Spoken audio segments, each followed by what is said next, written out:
Hello दोस्तों, मैं हूं आपका दोस्त एडवोकेट शिवेंद्र प्रताप सिंह। आज हम बात करेंगे landmark judgment of supreme court on bail. जमानत के क्या क्या ग्राउंड होने चाहिए, कब जमानत मिलेगी, कहां से मिलेगी, इन सब बातों का डिस्कशन हम अपने इस वीडियो में करने वाले हैं। सबसे पहले तो आप जान लीजिए, अगर किसी से आपका विवाद, कोई किसी भी तरह का कोई विवाद, लड़ाई झगड़ा, मार काट, हत्या, इस तरह की कोई वारदात होती है तो FIR रजिस्टर्ड होती है। उस FIR में दो तरह की धाराएं या दो तरह के अपराध बनते हैं, एक तो जमानती अपराध, एक गैर जमानती अपराध। चलिए बात कर लेते हैं जमानती अपराधों के संबंध में क्या है प्रावधान, क्या है लिमिटेशन, क्या है बेल लेने के ग्राउंड। जमानती अपराधों में होता क्या है कि अगर आपके FIR में जमानती अपराध की धाराएं लगा रखी है पुलिस ने, तो उसमें थाने से ही आपको बेल मिल जाती है। अगर मान लेते हैं कि वो गैर जमानती अपराध हैं, तो गैर जमानती अपराधों में आपके पास दो रास्ते होते हैं।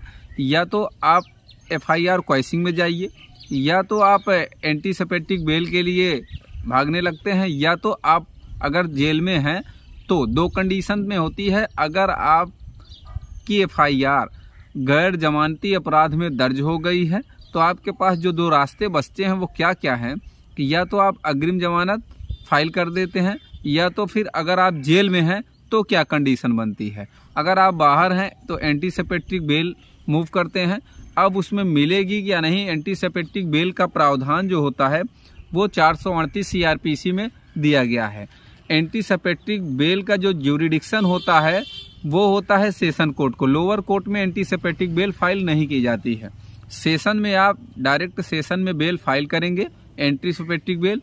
अगर सेशन को लगता है कि ये ठीक है, ये गवाहों को धमकाएंगे नहीं, या कोई किसी प्रकार का केस पे इन पे प्रभाव नहीं पड़ेगा, या ये घर छोड़ के भागेंगे नहीं, तो हो सकता है सेशन मंजूर कर दे। अगर बेल सेशन नहीं अलाउ करती है तो फिर एंटीसिपेटिक बेल आप हाई कोर्ट में फाइल करते हैं। अब बात कर लेते हैं दूसरी कंडीशन की। अगर अभियुक्त जेल में है तो उस दशा में आपको क्या करना पड़ेगा। सबसे पहला काम जो होगा, 437 धारा 437 CRPC मजिस्ट्रेट के यहाँ आप बेल फाइल करेंगे। मजिस्ट्रेट श्योर 100% वो रिजेक्ट कर देगा। वो जो रिजेक्ट करेगा उसका रिजेक्शन जो बनेगा, अर्थात वो ऑर्डर जो बनेगा, खारिजा बनेगा, वो लगा के आप सेशन में बेल फाइल करेंगे। सेशन में जब बेल फाइल करेंगे, अब सेशन और हाई कोर्ट में बेल फाइल करने की धारा जो होती है 339 CRPC, उसमें अगर जब बेल फाइल करेंगे, अगर सेशन दे देता है तो ठीक है। अगर चूंकि बहुत हीनियस क्राइम है तो वो हाँ सेशन भी बेल नहीं देगा, जैसे कि 376 हो गया, 307 हो गया, 306 हो गया, 377 हो गया, इस तरीके के अपराधों में 302 हो गया, इस तरीके के अपराधों में सेशन भी बेल आपकी रिजेक्ट कर देगी। अब वो रिजेक्शन जो सेशन का होगा वो लगा के आप हाई कोर्ट में मूव करेंगे। हाई कोर्ट का क्या सिस्टम है, अगर हाई कोर्ट बेल अलाउ कर देता है तो सो फार सो गुड। अगर हाई कोर्ट भी रिजेक्ट कर देता है तो आपके पास सिर्फ एक रास्ता बचता है, सुप्रीम कोर्ट ऑफ इंडिया। चलिए उसके अलावा हम बात कर लेते हैं कि आजकल जो ट्रेड चलने लगा है कि हाई कोर्ट के जजेस जो हैं वो करते क्या हैं कि अगर आपकी बेल रिजेक्ट ही हो गई, लेकिन अगर बेल रिजेक्ट करते समय ही उसी ऑर्डर में ये बात मेंशन कर दी जाती है कि अब 6 महीने तक आप अंडर ट्रायल, चूंकि ये अब दो कंडीशन होती है इसके लिए भी, अगर आपके मुकदमे में चार्जशीट फाइल नहीं हुई है तो आप फिर चार्जशीट का इंतजार करते हैं। हाई कोर्ट जजेस ये कह देते हैं भाई चार्जशीट फाइल हो जाने दीजिए, तब आइए, तब सुन लिया जाएगा। अगर चार्जशीट फाइल हो गई है तो क्या करते हैं, अगर बेल आपकी रिजेक्ट भी हो रही है या करते भी हैं जजेस, तो होता क्या है, ये कह देते हैं कि अब आप 6 महीने का समय बीत जाने के बाद ही कोई एप्लीकेशन मूव करना या अपील करना या बेल मूव करना। तो कहने का ये मतलब, क्या ये टाइम बाउंड जो कर देते हैं जजेस, क्या ये करना चाहिए? इसी लैंडमार्क जजमेंट के बारे में हम बात करेंगे कि सुप्रीम कोर्ट ऑफ इंडिया ने कहा क्या। सुप्रीम कोर्ट ऑफ इंडिया ने बेल के बारे में ये क्या कहा। कृष्ण कुमार, ये केस है Krishna Kumar versus state of Haryana and others, 2022 का ये लैंडमार्क जजमेंट है। इसमें क्या है कि high court, Haryana high court ने ये कह दिया कि भाई किसी मुकदमे में कि भाई आप जो है 6 महीने तक या 2 साल तक या 3 साल तक आप इंतजार करना, उसके बाद ही कोई एप्लीकेशन देना, कोई बेल फाइल करना या अपील में आना।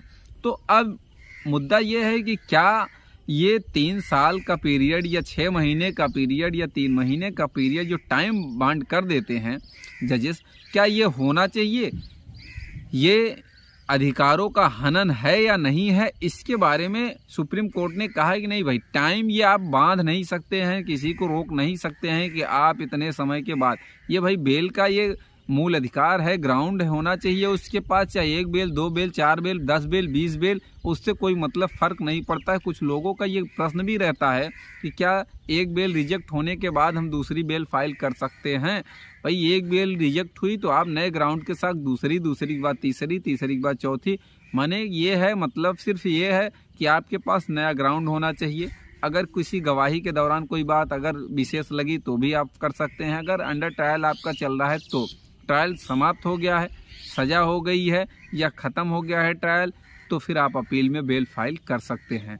एक केस मैं आपको बता देता हूं, उसमें भी है Sushila Agarwal versus state NCT of Delhi on 29/1 अर्थात 29 जनवरी 2020 का ये केस है।